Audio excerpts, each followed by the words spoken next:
Hey guys, welcome back to my channel. My name's Holly, but you guys know me as Josulta, which means I can't sleep in Korean. Today is a Friday, which means it's my anime, manga, or manhwa related content day.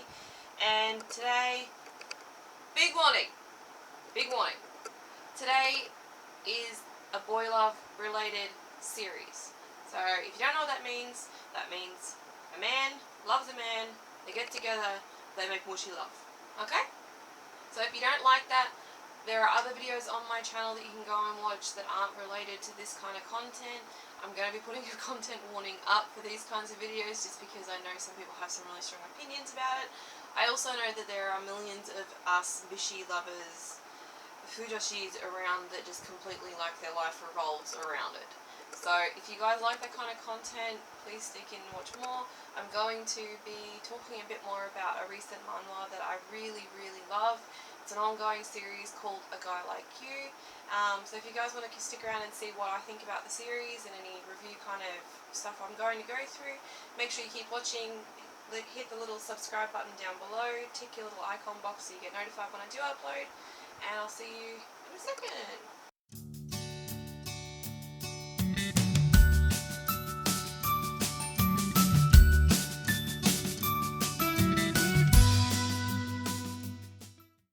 Okay, so today I'm talking about the Korean manhwa A Guy Like You, or sometimes it's also known as A Man Like You.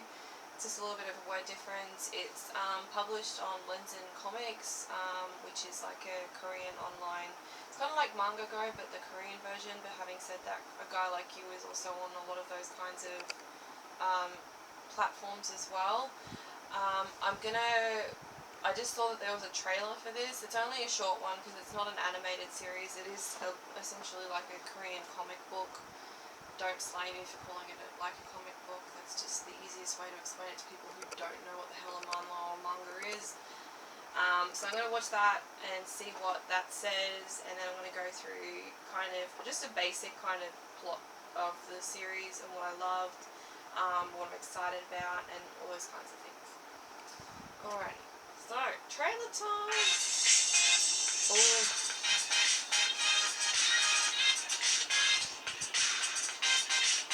He's such a Draco Malfoy looking character, and I'm all for that because I love me some Jerry.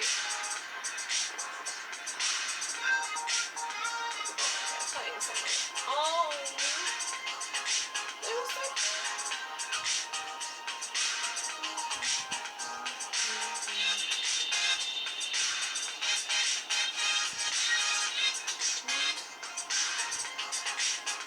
it's such so beautifully drawn too.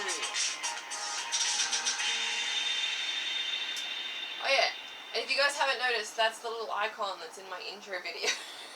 I love it so much, it made it into my bloody intro video. Okay, so that's a very short intro video to A Guy Like Me.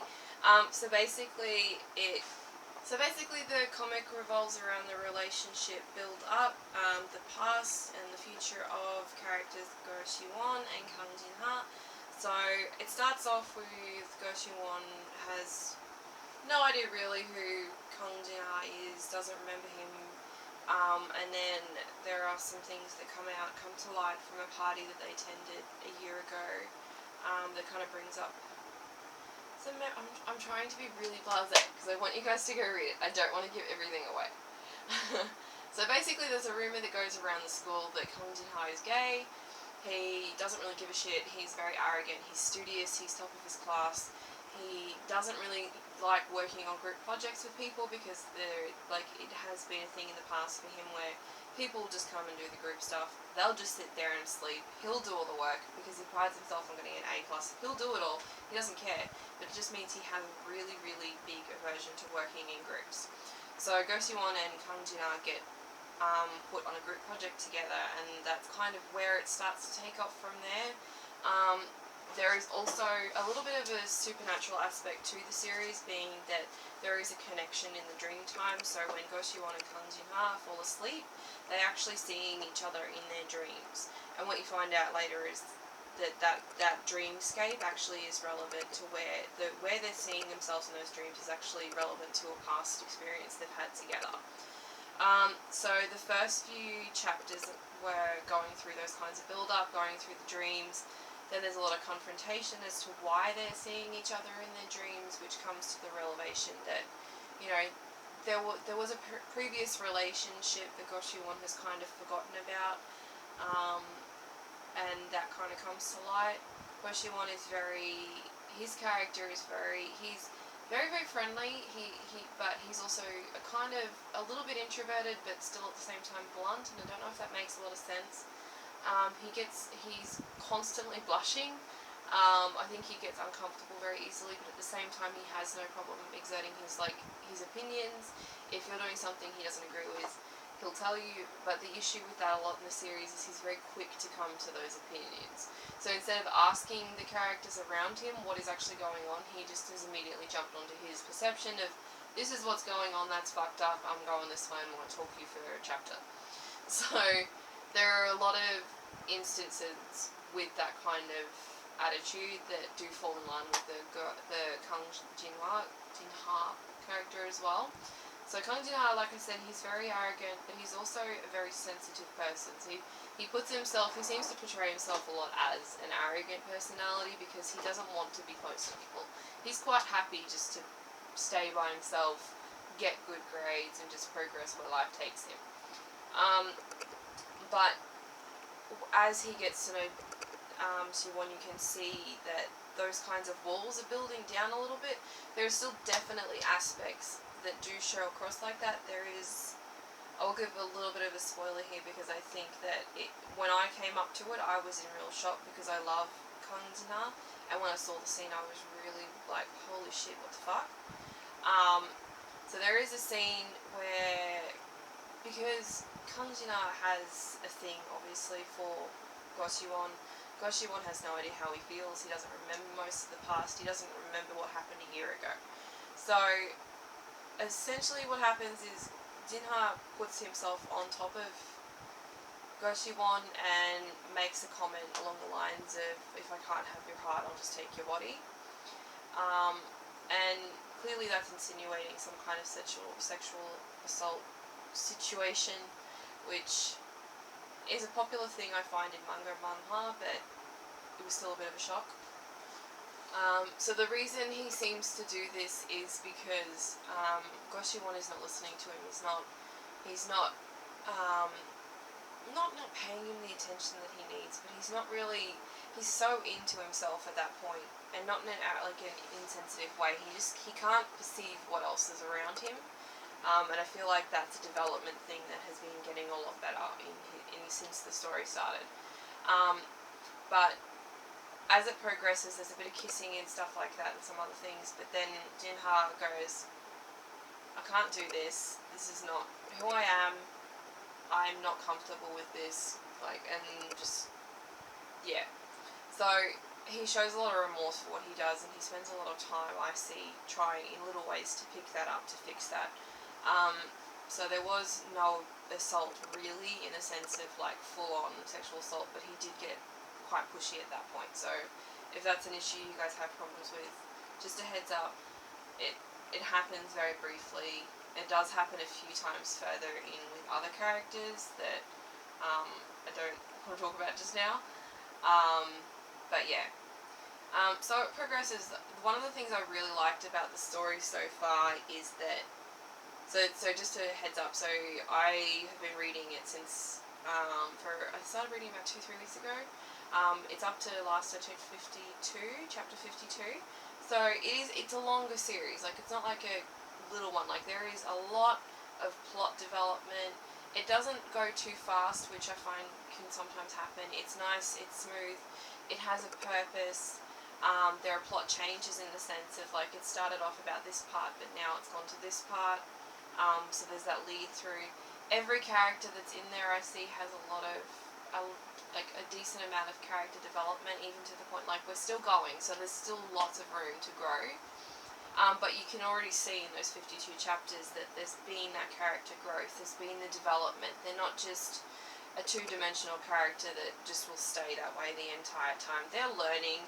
They're in college, I'm pretty sure.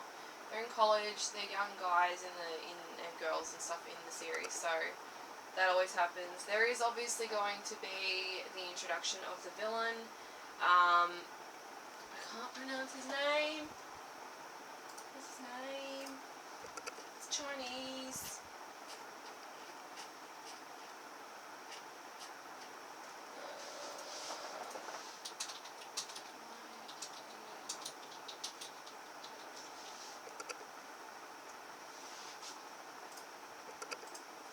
Okay, so I can't remember what his name is, but I'll pop it up here. I'm just having some difficulty finding it because it's still kind of growing its fan base. There's no wiki fan page or anything really on it. There's some basic stuff. This guy come in that has a past with Kang Jin-ha comes in and essentially is just coming in to fuck with all of them. He thinks he has the right to Kang Jin-ha. He thinks he's his property. He's a total douchebag from what I've seen so far. And from the last chapter that I've read, he comes in to fuck one thing up and then he fucks up another thing and he just doesn't seem to be going away. And I don't know how to feel about it. So, those are the main characters and stuff like that. There is a few side characters that are quite important. So there's Jonghyun. So there's Donghyun, which is Yuwon's best friend. You will start to see there is, because it's based in Korea. Like Korea to this day is still not that accepting of homosexuality or any kind of sexuality other than hetero. It is getting better from what I've heard, and there is a lot of communities that are still okay with it, but a lot of this series is based around homophobia. There are a lot of instances when the characters are caught, there's a lot of embarrassment and humiliation. The best friend himself has said a few homophobic things, but again, spoiler alert, you do later find out that he's actually also in love with the main character, Go Siwon, and he's a little bit homophobic because he doesn't know where he stands. He doesn't know how to deal with the fact that Go Siwon and Kang Jin-ha is having a relationship. He has a very big vendetta against Jin-ha. He's very jealous. They've had a very bad experience in the past, just with working on projects, and he just doesn't like the guy.